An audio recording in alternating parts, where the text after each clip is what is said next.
Hey y'all, this is Chris and Jess. with Rockin Farm, and we are gonna do something special today. So if y'all remember, a while back we participated in the 10 questions for all homesteads challenge, I guess you call it, that was originally started by Copper Kettle Farms. Well, when I did that challenge, I made a bunch of comments on my video about how much I enjoyed it, how fun it was, and I actually said I'm tempted to create another 10 questions or whatever, and let's do this all over again. And a ton of homesteads commented below that and said, yes, you should, yes, you should, yes, you should, because everybody had such a good time doing that. So this little venture is based on Copper Kettle Farms' original 10 questions for all homesteaders. I got together with Rachel and Aaron over at 4 Kids and a Farm, and they helped me come up with a bunch of questions, and they were some of the first ones that were really like, yes, let's do it again. So this is a co-collaboration between myself and Rachel and Aaron over at 4 Kids and a Farm. My wife was gracious enough to sit down with me today, even though she really hates being around the camera. If you hear any thumpity, thumpity, thumpity, that's because we got a puppy running around the house. Today, I have my beautiful daughter, Ayana, filming for us, and she's going to be asking us all the questions. Say hi, Ayana. Hey. Hey. So, myself, Jess, Rachel and Aaron over at 4 Kids and a Farm, we're going to be answering these questions that we came up with together, and then we'll just be challenging homesteads and seeing where this thing goes. But I think it's going to be a lot of fun, so I'm really looking forward to it. So, Ayana, what's our first question? Do you homestead full-time or do you have a day job? Okay, so we can both answer the same for this, and I'll go first. I do have a day job. I'm not going to say where I work just because I like to keep my YouTube life and my personal life separate from my off-farm income life. But I do have a full-time job. I work about an hour away from the homestead, and got that mandatory half-hour lunch every day. So I put in about 55 hours a week at an off-farm income job if you include the driving. Yes, and I can't tell you where I work, but I do work as well. And I don't have any hours. I work all the time. Yeah. She doesn't have set hours. She doesn't have a schedule, so she works whenever she needs to work. And I would say on average probably puts in 60 hours a week at least. Alrighty, what's our second question? What was the first livestock animal you added to your homestead? Same answer for both of us, obviously. What was it? Chickens? Chickens. Yeah, our first one was chickens. We started where a lot of people start. It's an easy animal to start with, and we love our girls. Very much so. What was your favorite way to cook eggs for breakfast? What's my favorite? Why don't you go first? What's your favorite way to cook eggs for breakfast? Any way is my favorite way. I like omelets, and I like fried eggs, and I like all eggs. Okay. So I go on kicks, and right now my kick is to throw some onions and garlic in a cast iron pan with a little bit of bacon grease, brown those up, toss some potato in there, brown all of that up, toss some bacon in there, because a lot of times we pre-cook our bacon so that we have it for the week. So toss some chopped up bacon in there and brown all that up. And because I don't have enough calories and stuff in there, I'll scoop that onto a plate, put some shredded cheese on top of that, and then I'll take a couple of eggs and cook them over easy, put those on top of the potatoes, and then I just get my fork and mash it all up. So that's my latest kick right now is onions, garlic, potatoes, bacon, cheese, and eggs. And I'm hungry now. Can I take that back? Sure. My favorite is omelet with beans and cheese. Okay. Her inner Hispanic is coming out. She refried beans, some sharp cheddar cheese inside of a 1-egg omelet. Yeah, that's probably that. I would say that's your favorite. How big is your current homestead and how much bigger would you like it to be? Our current homestead is 5.65 acres.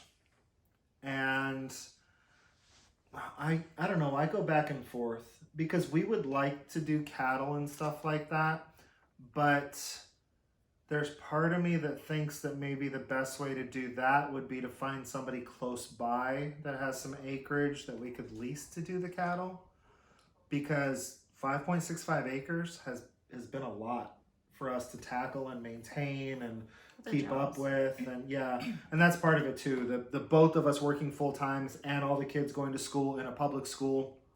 5.65 acres, y'all, is a lot. It is so much. It's more fence than I can maintain. It's more trees that need to be cut than I have time to cut. It's more weeds than I have time to mow. So, you know, I remember when I first started, it was I want 40 acres. I have no idea what I would do with 40 acres right now. Do you? Well, no, because we wanted the 40 acres because we wanted all our kids to come back and live with us. Yeah. But they're not going to.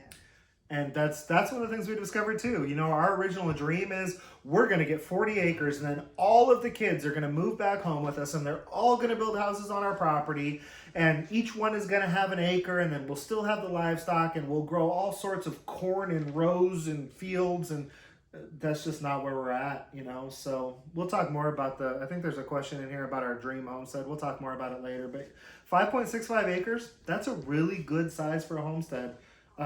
So I don't know if we got an opportunity to buy some property close by to us that we could do cattle on, maybe we would, or just lease. What are some homesteading skills that you would like to learn in the next few years? You want to go first? I want to learn how to weld. I know I'm weird. I don't think that's weird at all. I actually think I that. would love to learn how to weld. I think that'd be really cool. Yeah, and I think that's super hot. Let me see. What homesteading skills would I like to learn? So I feel I'm one of those people, like I feel like I know nothing, and I learn everything as I go. So I would like to get a lot better at like small engine repair and being able to fix stuff without having to send it to the mechanic. I would like to I would love to learn how to make soaps and be able to have another product that I can sell and also a product that we can just have here at the house that we can use ourselves. There's a whole bunch of like upgrading to my canning recipes and things that I would really like to learn. I'd like to up my construction skills, up my plumbing skills. The list is too long. I feel like I have too much to learn. I just want to learn how to weld. She just wants to learn. I'm all for that. We could use some welding around here. What do we got next? What are your thoughts on fake meat? I think I'll take this one since I've done most of the research. All right, so fake meat. My thoughts on fake meat is that I don't really see the point. From a caloric standpoint and from a health standpoint, it's not any better for you than regular meat. It has a ton of like preservatives and fillers and all this other stuff in it that's the stuff we're trying to get out of our diet. Like for example, there's a certain cracker made out of wheat that I really enjoy eating with some cheese. But when I look at the back of the box of that certain cracker made out of wheat, there's all kinds of stuff on there that I can't think and pronounce. So I would love to start baking my own certain crackers made out of wheat to be able to have with my cheese, because I want to get rid of the preservatives and I want to get rid of the fillers.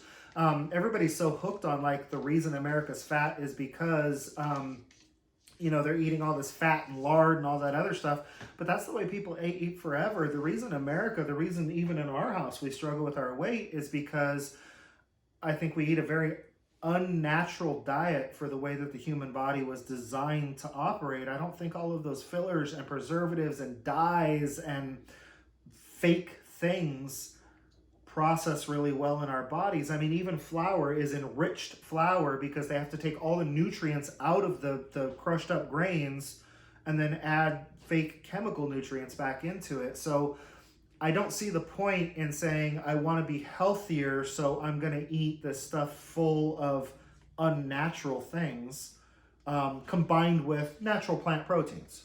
So the natural plant proteins I have zero problem with, but combining the natural plant proteins with all this other garbage to make something that tastes like meat, I don't see the point. So then if your point is, well, I don't like how animals are treated and don't want to see, places that are cruel to animals and therefore I don't eat meat, et cetera, well, then I would say, why are you eating at the establishments that serve this stuff at all? Because if you go to a dining establishment that serves hamburgers and you choose to get the fake hamburger, you're still giving your money to the place that slaughters animals to make the real hamburgers too.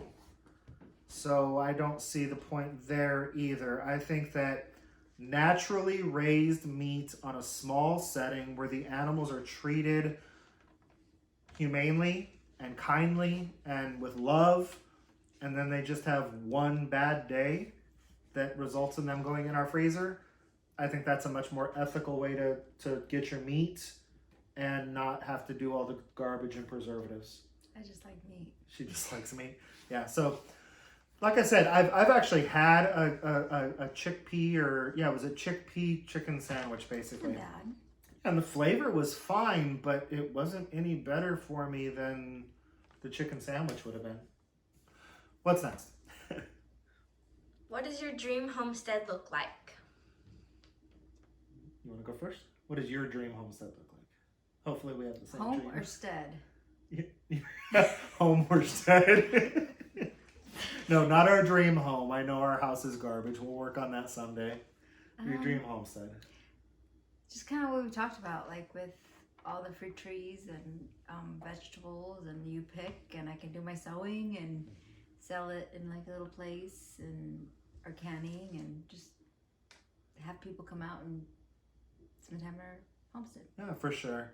So, I mean, we enjoy a little bit of solitude because we've been away from the city long enough now that like when we have to go to the city for work or whatever, it's tough. Like the traffic and the people and some of the rudeness. And so, I mean, we like our solitude, but we're still both very social creatures.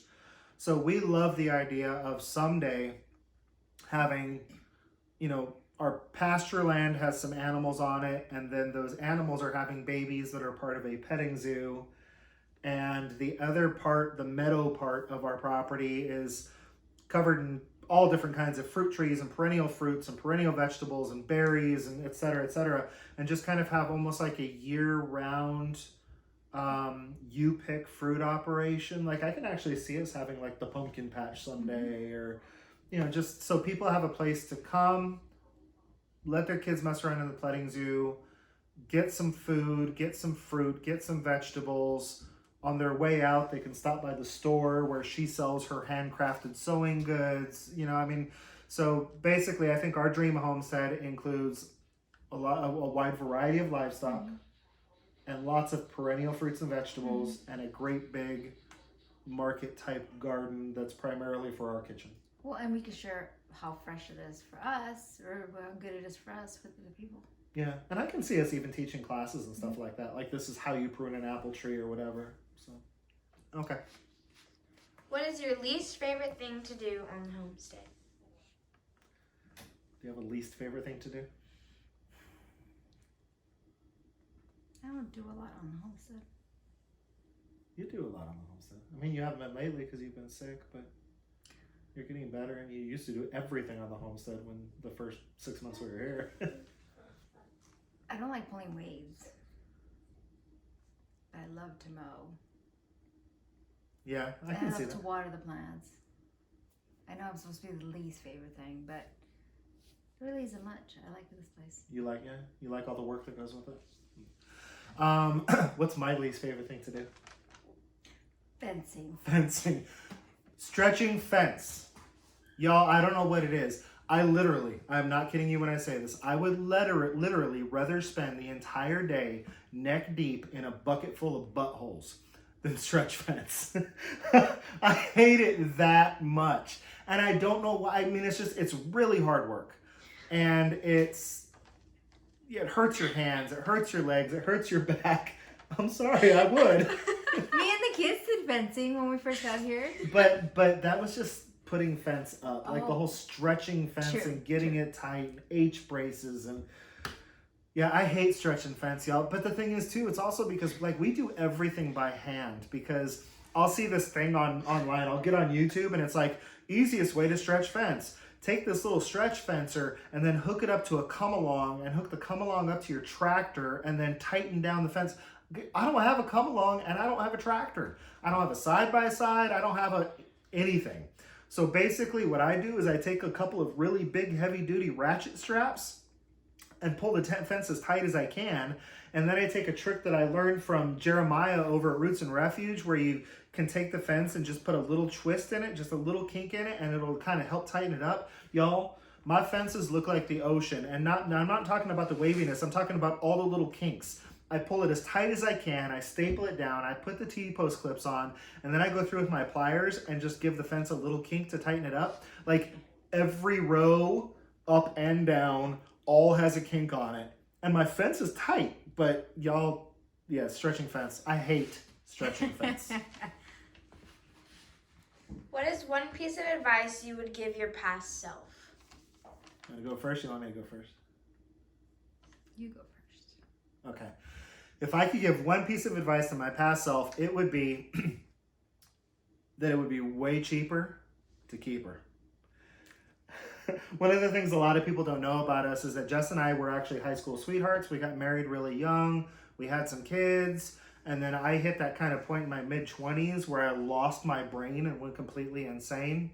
And we actually eventually ended up getting divorced. But when we decided to focus on why we were friends, because we kind of had to be in each other's life for the sake of the kids. So thank goodness for the kids, because that forced us to stay in each other's life, and it forced us to get to a place where we would eventually end up getting back together and getting remarried. And we've actually been back together and remarried for considerably longer now than we were ever married the first time.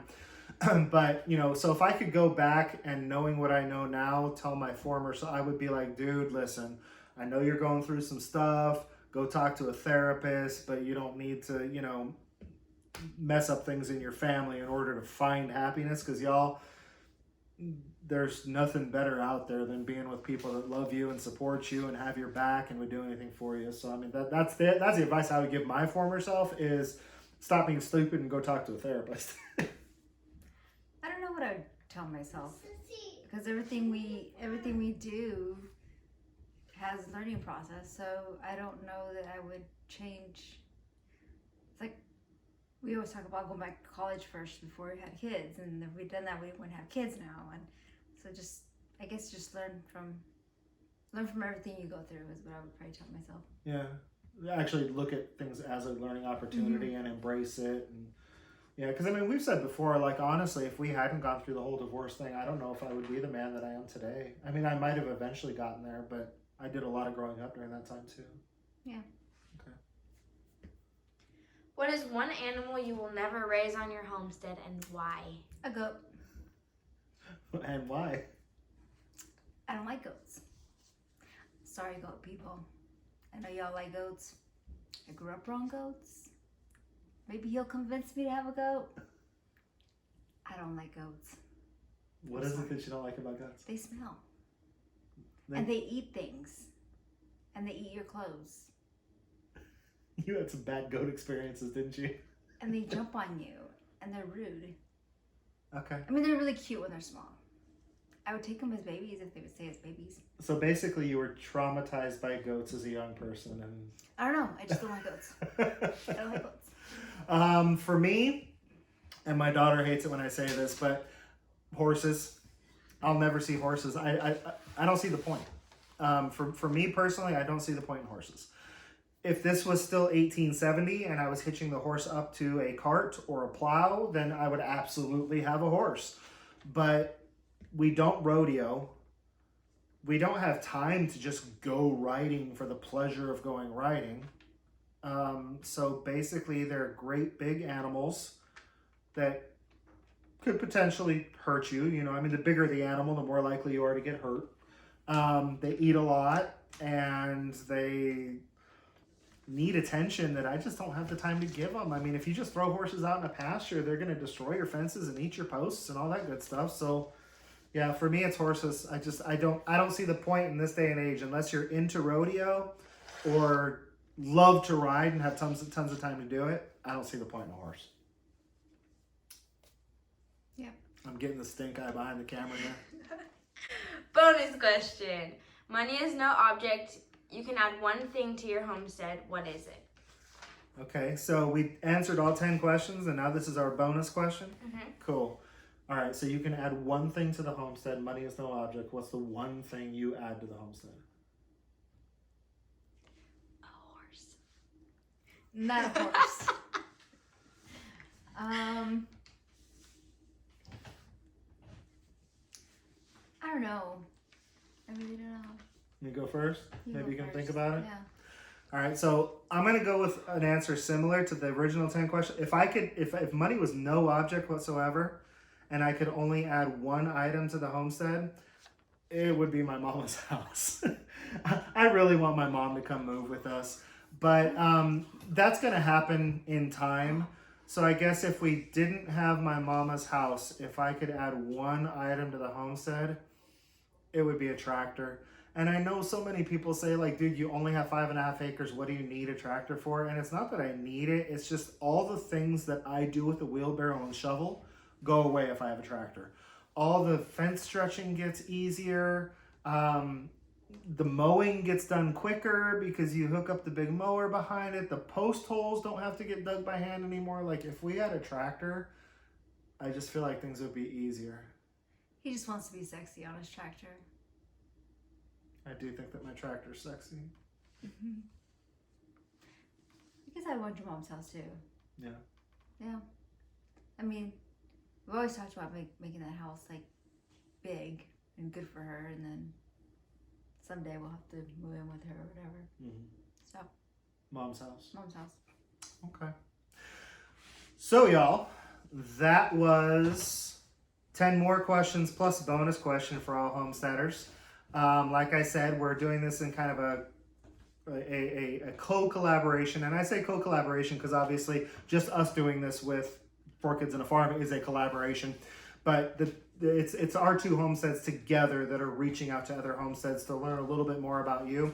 I hope that you've enjoyed learning a little bit more about us. So I had to come back and edit this part in a little bit later. Sometimes that's just the way that it works when you're filming. I had contacted several homesteads and I was waiting to hear back from them, and then some of them were busy. Contacted a few more. So we shot the majority of this video all in one sitting, including, you'll see Jess sitting back beside me in a minute as we sign off for the day. But I knew I was going to have to come drop this section in there. Jess is a little busy right now, so she couldn't sit here with me to film this section, but this is the part of the video where I tag other homesteads to participate in this particular collaboration and answer some questions, which I think is super cool because I just like getting to know more about my friends. And when I get the opportunity to know more about my friends, everyone who watches this video and watches their videos does as well. So the homesteads that we are tagging that I've already spoken to and they're up to it and they're ready to go are Michelle over at the Heathstead. She's a ton of fun and into so many things that I just didn't know about her. I mean, they're a farming and a homesteading family and they do their little homesteading things, but then they're like super into racing and fast motors and big tires and all this other cool stuff too. So I'm looking forward to getting to know a little bit more about her. Amy over to Farmers Kind of Life. She is a very good friend of mine and she's also very raw and very real. So I think that some of her answers, because I mean, everything she does, she's funny anyhow. But some of the questions that we have in this particular collaboration, I'm looking forward to her answers because I think we're all going to get a giggle. And then there's Nick and Lynn over at Melvilla's Homestead. And I'm looking forward to hearing what they have to say as well. Lynn has been burning the candle at both ends and she's been sick for a long time and all that good stuff. So I know Nick is out there working like a dog and making money for the family, so I'm really excited that they were able to find a little bit of time to go ahead and participate in this collaboration as well. As a matter of fact, I think it's marvelous that they're participating in this particular collaboration. It's going to be fun. When we did the first collaboration, it was Haley and Josh over at Mountain Heritage Homestead that invited me to participate. So now I'm flipping it around and I'm inviting them to participate. So Haley and Josh, I hope you have a good time answering all the questions. I think it's going to be a lot of fun, and I hope we get to see more of your youngins in this video again as well, because they crack me up. And last but not least are our famous TV couple. I think I drive them nuts when I give them such a hard time about this, but Jeremy and Angela over at Living the Dream Homestead, I'm really glad that I'm getting to know you. The two of you crack me up. You're super supportive of my channel, and I can't thank you enough for that. So I want to get to know just a little bit more about you. I mean, we all got to learn a little bit on TV, but, I think these are more personal questions and they kind of get down to a little bit of who you are and some of the things you like and don't like. So I'm looking forward to this, and I'm going to continue to keep giving you guys a hard time about being on TV, mostly because I get a reaction out of it, and that's fun for me. So those are my 5 homesteads that I decided to go ahead and tag. Now, when y'all do your video, tag as many homesteads as you want. This is kind of for everybody, and it's up to you. If you just want to tag 1 homestead, that's fine. If you've got 10 you want to tag, have at it. No set number on the number of homesteads that you tag. And if somebody else out there watches this video and they just think it would be a lot of fun to participate in this challenge, you don't have to be invited to come participate in this challenge. Just do it. Get on and answer the questions. Just make sure you let me know that you did so that I can add you to the collaboration, chunk of videos that I want to put together as a playlist. So again, we're doing this with 4 Kids and a Farm. They're going to be releasing their video the same time that we release ours. Not the same time, but same day. So you should be watching this in a premiere. We've been chatting this whole time and having a good time. And in just a little bit, you're going to see the premiere of 4 Kids and a Farm's video as well. And we can all join in and chat with them over there. So it's been a lot of fun. And now we'll cut back to the other video. I think that's a pretty good list of homesteads, and we'll see what list of homesteads Rachel and Aaron come up with over at 4 Kids and a Farm, and then I think we're going to be blasting out to multiple homesteads here, and we'll see where this thing goes. But y'all just keep in mind, go check out Copper Kettle Farms, because they're the one that kind of got this ball rolling with their original 10 questions for homesteaders. If you haven't already done so, like and subscribe to my channel, and get your tail feathers over to 4 Kids and a Farm and like and subscribe, and click the little ringy bell for 4 Kids and a Farm, because they are awesome, super cool people. And I'm really excited that we got to take place in this collaborative effort, and I hope a lot of homesteads join in these conversations, because I want to get to know you all better. Anything else, babe? I don't think so. So, Ayana, say goodbye. Goodbye. And this has been Chris, Jess, and Ayana with Rockin' Farm. Until we see y'all again, please be happy, live healthy.